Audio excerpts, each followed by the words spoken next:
everyone, it's Katrina Rossini and Amy Jenkins discussing cannabis, and this week it's all about appropriations. There have been 3 key updates in that space that impact the cannabis industry, and Amy's here to share those updates. What are they, and what are the 3 key ones that we've been keeping a close eye on?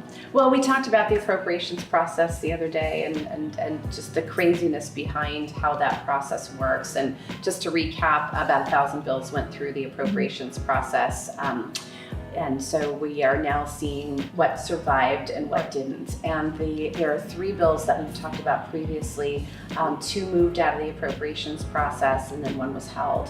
So we'll start with the one that was held. Right. Why not?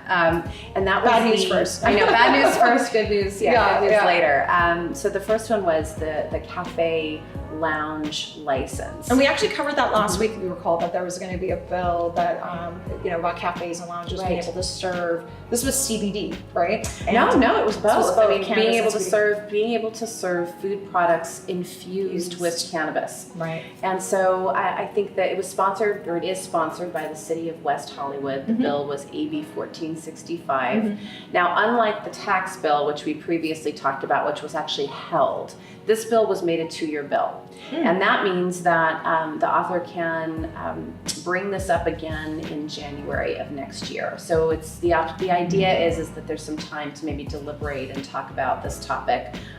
It would seem that from the Appropriations Committee perspective, we just weren't ready for a conversation around cafe lounges and serving food and cannabis at those facilities. So I think this gives an opportunity to continue to work on it, to continue to talk about the subject, but it is not moving forward this year. Do you think part of it has to do with the fact that this space is already so new, and the movement towards now allowing cafes and lounges to have cannabis served is maybe a little overbearing for government, because enforcement is such an important component. There's so much going on that there may be halts putting this kind of, let's come back and revisit it when we're in a different situation and enforcement is actually implemented more effectively. Do you think that could be the mindset here, or what's your take on this, Amy? Well, I think there's a couple different factors. One, to your point, this is an entirely new topic, an entirely new concept. It's like a new industry. We all walk into bars and drink alcohol, and that's fine. Right. But the idea of going into a cafe and ordering a salad and putting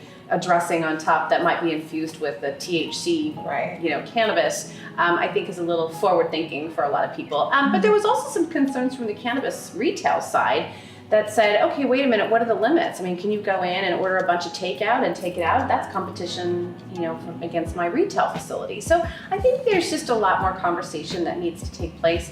The industry did not oppose the bill. In fact, the industry supported the bill, but there were a lot of questions. So I think this gives time to have a lot more discussion and education around this topic, and gives cities time to catch up, because really there's only one city that has this. That's right, in California. Yeah.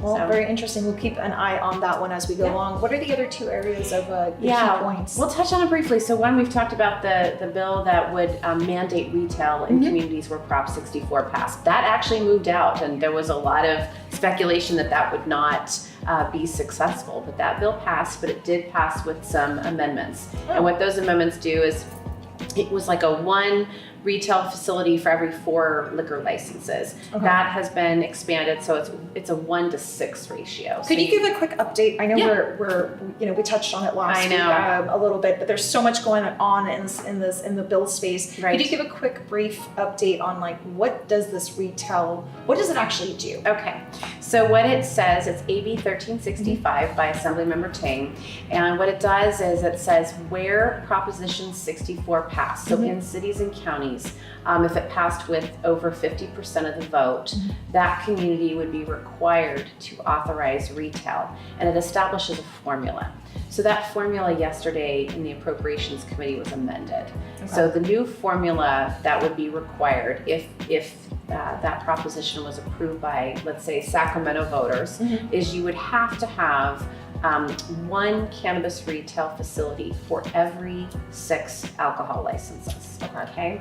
But it also has a little bit of a tweak in that if that means that it exceeds 1 retail facility for every 15,000 residents, then you would drop to a 1 in 15,000 resident ratio. So it's a formula that says how many retail shops you can actually have based on, That you would have to have. you would have to have. You would have to Oh, have. that makes it. And then interesting. there was a safety valve component, it's still in there, and that says that if the community just wants to reject that formula outright, so whether it's the 1 in 6 or 1 in 15,000 residents, it would have to go back to the voters at the next regularly scheduled election. Interesting. So that bill actually moved. That is moving. It is going to be eligible to be voted on the assembly floor as early as next week.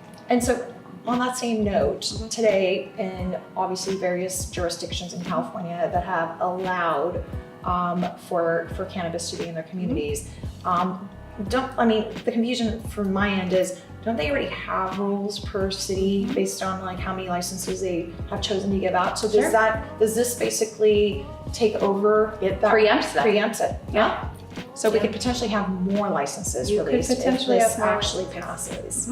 Okay, well, you heard it again. First coming from Amy Jenkins herself, the expert in the cannabis space here in California. There could be possibly, again, keyword possibly, more licenses released if this bill passes. So keep a close eye on the retail bill, and Amy will be obviously sharing more information as this moves along, and if it does pass, we'll be covering it further. Thanks for the ads and follows with Capital Cannabis Corner and Sacktown 5, and keep watching.